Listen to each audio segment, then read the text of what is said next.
Yes बच्चे, let's do isomerism. Isomerism क्या होता है? The phenomena of existence of two or more compounds possessing the same molecular formula but different properties. उनका formula same होता है, उनकी प्रॉपर्टीज अलग होती है, जैसे कि उनकी सॉल्युबिलिटी, उनका बॉइलिंग पॉइंट, उनका मेल्टिंग पॉइंट, फिजिकल प्रॉपर्टीज अलग होती है। सच कंपाउंड्स आर कॉल्ड आइसोमर्स। उसके बाद टाइप्स डिस्कस करते हैं इसकी। स्ट्रक्चरल होता है structural isomerism, stereo isomerism. Structure में क्या होता है? Compounds having the sorry, compounds having the same molecular formula but different structures, जिस तरह वो अरेंज होते हैं तो उसको हम बोलते हैं स्ट्रक्चर आइसोमेरिज्म। तो इनकी कुछ टाइप्स होती हैं, जैसे कि chain isomerism, position, functional isomerism और मेटामेरिज्म, और एक होती है टोटोमेरिज्म। ये इनको हम डिस्कस करेंगे। उसके बाद स्टीरियो में क्या होता है, एक बार देख लो फिर दोबारा आएगा, फिर डिस्कस करेंगे। स्टीरियो में स्पेस में अरेंजमेंट अलग होता है, जैसे ज्योमेट्रिकल आ जाएगा, ऑप्टिकल आ जाएगा, और कंफर्मेशन भी इसी में आता है। ठीक है, तो हम इसको स्टडी करते हैं। चेन आइसोमेरिज्म, चेन आइसोमेरिज्म में क्या होता है? जैसे कि मेरे पास पेंटेन है, तो एक पेंटेन ये आइसोमर हो गया। अब हम चेन को वेरी करेंगे, चेन को 4 का करेंगे, चेन को 3 का करेंगे। तो इस तरह करते हैं हम इसको। ये देखो, तो जैसे इसने पेंटेन की एग्जांपल दी है, तो पेंटेन के केस में हम क्या करेंगे? हमारे पास पेंटेन है C5H12, तो 1 2 3 4 5। ठीक है, और उसके बाद क्या करना है आपको? चेन को 4 का कर लेना, 1 2 3 4, और ये आ जाएगा मिथाइल ग्रुप यहाँ पे। और उसके बाद चेन को कर लो 3 का, तो एक कार्बन ऊपर एक नीचे, तो ये आइसोमर बन जाएगा। अगर हम कोई ऐसे आइसोमर बनाने की कोशिश करते हैं, 1 2 3 4 5 की ऐसे चेन बना के 4 की, एक इसको लास्ट वाला कार्बन ऐसे ऊपर लिख देंगे, तो वो हमारा गलत हो जाएगा। ठीक है, तो ऐसे आपको नहीं करना। अब इसने जो आइसोमर बनाया वो देख लो एक बार। पेंटेन आप सबके पास एनसीईआरटी होगी, पेंटेन, उसके बाद ये है आइसोपेंटेन, है ना। लेकिन इसने देखो ध्यान से CH इसके साथ ही लिखा है, ये यहाँ नहीं, ये यहाँ है। ठीक है, तो यहाँ नहीं आएगा, ये यहाँ है।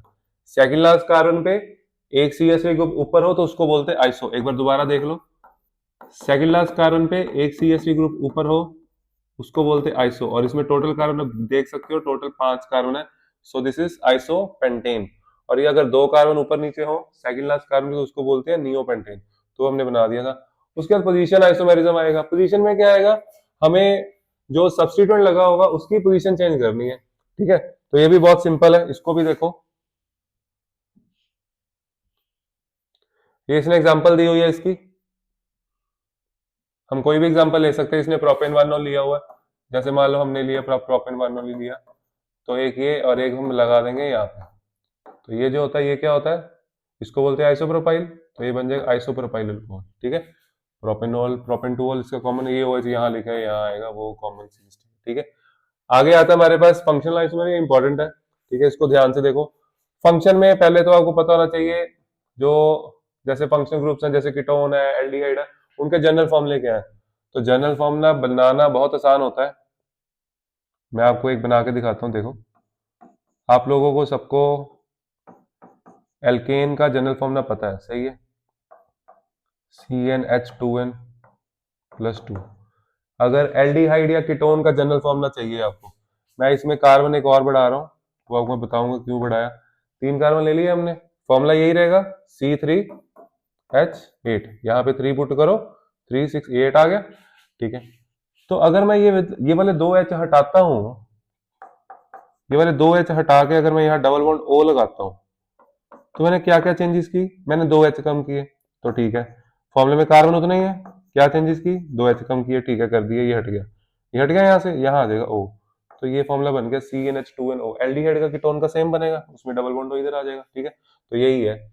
अब मेरे पास एग्जांपल आ गई C3H6O। इसने यही एग्जांपल लिखी, C3H6O। तो इससे कहता है एल्डिहाइड भी बनता है, कीटोन भी बनता है। कीटोन मैंने बना दिया, एल्डिहाइड आप लोग बना लोगे। अब देखो आगे, मेटामेरिज्म के बाद आता है हमारा टोटोमेरिज्म। हमने अभी फंक्शनल किया, अभी मेटामेरिज्म देखो एक बार। मेटामेरिज्म भी बहुत सिंपल होता है। मेटामेरिज्म में क्या करते हैं? मेटामेरिज्म में number of carbon atoms on either side of the functional group वो अलग होते हैं। ठीक है, जैसे कि मेरे पास ईथर है मान लो, और यहाँ वो ले लेते हैं हम, हमारे पास ईथर है, 3 कार्बन 2 कार्बन 5 कार्बन है हमारे पास। तो इधर 3 है, इधर 2 है, तो मैं वेरी कर सकता हूँ। मैं ऐसे कर सकता हूँ, इधर 1 कार्बन रखा मैंने और इधर 4 रख दिए। मैं इसमें एक चीज और कर सकता हूँ, क्वेश्चन और आता है, ठीक है, ध्यान से देखना। मैं ऐसे भी कर सकता हूँ, दिस इज ऑल्सो डिफरेंट। अगर मैं ऐसे कर देता हूँ तो ये भी एक आइसोमर है इधर चार ही, लेकिन अलग है, ठीक है, तो स्ट्रक्चर अलग हो गया ना, तो ये भी मेटामेरिज्म ही होगा। इंपॉर्टेंट है ये। इसके बाद आता है टॉटोमेरिज्म, आप लोग वो भी देख लो, इंपॉर्टेंट है, अच्छा है वो, समझ लो उसको। देखो टॉटोमेरिज्म करते हैं यहाँ। Tautomerism is a special type of structure isomerism, जिसमें कि दोनों स्ट्रक्चर इक्विलिब्रियम में रहते हैं, ठीक है बच्चों। देखो मैं आपको अभी समझाता हूँ, ये यहाँ करता है, देखो टॉटोमेरिज्म में क्या होता है हमारे पास, जैसे हमारे पास मान लो कीटो फॉर्म है, यानी कि मेरे पास कीटोन है, इनिशियली मेरे पास कीटोन है, तो होगा क्या, ध्यान से समझना आपको। यहाँ पे मैं दो हाइड्रोजन कर रहा हूँ, यहाँ पे एक हाइड्रोजन में इसका अलग दिखा रहा हूँ, ठीक है। और ऑक्सीजन की tendency, oxygen is more electronegative, तो ये वाला बॉन्ड जाएगा ऊपर, और ये बॉन्ड किधर जाएगा, कार्बन की तरफ, because carbon is more electronegative. तो यहाँ पे क्या आ गया, CH3C। इस O के ऊपर नेगेटिव चार्ज, ये H पे पॉजिटिव आ रहा है, ये H चला जाएगा ऊपर, यहाँ आ गया OH। इस कार्बन पे आया पॉजिटिव चार्ज, इस कार्बन पे आया नेगेटिव चार्ज, यानी इसने हाइड्रोजन का इलेक्ट्रॉन लिया और ये आपस में बना लेंगे बॉन्ड, है ना। तो यहाँ आ जाएगा डबल बॉन्ड CH2।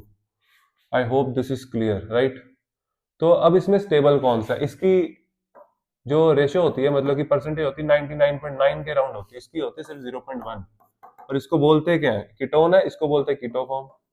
और ये क्या है, इसमें डबल बॉन्ड है, डबल बॉन्ड को क्या बोलते हो, इन। और OH को क्या बोलते हो, ओल, तो इसको बोलते हैं इनोल फॉर्म। अब ये इतना ज्यादा क्यों है, इतना कम क्यों है, उसके पीछे रीजन ये है यहाँ पे, because C double bond O is more stronger than C double bond C, ठीक है।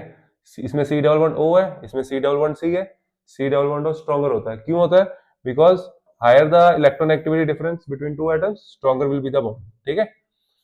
चलो अब हम चलते हैं आगे। तो ऑटोमेरिज्म क्लियर हो गया आप सबको। अब हम करेंगे, ये टॉपिक हम नेक्स्ट लेक्चर में करेंगे। अभी हम करेंगे स्टीरियो आइसोमेरिज्म। स्टीरियो आइसोमेरिज्म में आपको बेसिक बता देता हूँ, आप लोग देखो। स्टीरियो आइसोमेरिज्म में मैंने आपको बताया, स्टीरियो आइसोमेरिज्म क्या होता है, जिसमें स्पेस में अरेंजमेंट डिफरेंट हो, ठीक है बच्चे। तो स्पेस में अरेंजमेंट डिफरेंट का होने का मतलब क्या होता है, मतलब यही है कि स्पेस में जो एटम्स होंगे उनका special arrangement with respect to each other वो चेंज हो जाएगा। कैसे, देखो the compounds that have the same constitution and sequence of covalent bond, मतलब कि जहां पे बॉन्ड है वहीं पे रहेगा, but different relative position of their atoms और groups in space are called stereo isomers. This special type of isomerism is called stereo isomerism sorry, and can be classified as geometrical and optical. इसने दो ही लिखे, confirmation भी होते हैं, आप लोग alkene में पढ़ा है, ठीक है। आगे आ जाओ, इसने यहाँ पे इतने बताया, इसको हम थोड़ा डिस्कस कर सकते हैं। ज्योमेट्रिकल हमने आगे एल्कीन में पढ़ना होता है ना, तो हम थोड़ा सा डिस्कस कर लेते हैं। देखो तो ये मैं आपको इधर कराता हूँ। तो जो हमारे पास स्टीरियो आइसोमेरिज्म आता है, इंपॉर्टेंट है वो, स्टीरियो में आता है ज्योमेट्रिकल, और ज्योमेट्रिकल में आता है सिस ट्रांस, ठीक है। और सिस ट्रांस कौन शो करते हैं, डबल बॉन्ड वाले। सिस बॉन्ड के लिए, सिस ट्रांस के लिए चाहिए डबल बॉन्ड, जैसे मेरे पास CH3CH, CH3H, ये है क्या वैसे, ये 1 2 3 4 चार कार्बन है, ये है ब्यूटूइन, लेकिन ये ऑपोजिट लगे हो तो 180 पे लगे, तो ये ट्रांस है, क्या है ये, ट्रांस। और CH3 का क्या होता है, प्लस इफेक्ट, इसका डायपोल इधर, CH3 का क्या होता है, प्लस इफेक्ट, इसका डायपोल इधर, तो इसका नेट डायपोल नियरली जीरो हो जाता है, ठीक है। HH का भी ऐसे ही कैंसिल होगा। आगे मैं बनाता हूँ सिस। सिस में क्या होगा, सिस में दोनों CH3 एक तरफ, इसका डायपोल एक तरफ, प्लस इफेक्ट नीचे को आएगा, तो नेट इसका नीचे आ रहा है ना, तो इसका जो डायपोल होता है वो होता है नॉन जीरो, क्लियर। तो इससे इसकी फिजिकल प्रॉपर्टीज में फर्क पड़ता है, ये हम लोग एल्कीन्स में आता है टॉपिक डिटेल में, मैं आपको थोड़ा बताता हूँ। डायपोल मोमेंट इसका ज्यादा, डायपोल मोमेंट स्ट्रॉन्ग तो फोर्सेस स्ट्रॉन्ग, तो फोर्सेस स्ट्रॉन्ग होगी तो इसका बॉइलिंग पॉइंट ज्यादा होगा, बॉइलिंग पॉइंट ज्यादा, और मेल्टिंग पॉइंट होता है ट्रांस का ज्यादा, मेल्टिंग पॉइंट ट्रांस का ज्यादा होता है क्योंकि ट्रांस की पैकिंग अच्छी होती है, आपको पता होगा। ऑप्टिकल आइसोमेरिज्म में अलग चीज होती है, वो आपको +2 में आएगा। ठीक है, I hope this is clear.